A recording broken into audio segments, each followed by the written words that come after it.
মেয়েটির চালচলন ভালো ছিল না।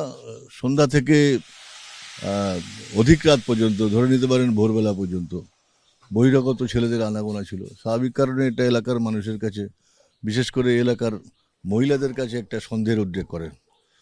তো তারা প্রতিবাদ করলে এমন ভাব দেখাতেন যে আমি ঠিক আছি, আমি যা করছি করছি, আপনারা যা পারেন করে নেবেন।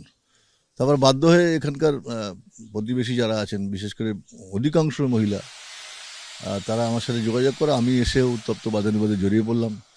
তো আমাদের তো এই ধরনের ক্ষেত্রে একটা লিমিটেশন আছে, একটা মেয়ের সাথে কিভাবে এর বেশি করা। বাড়িওয়ালাকে জানি।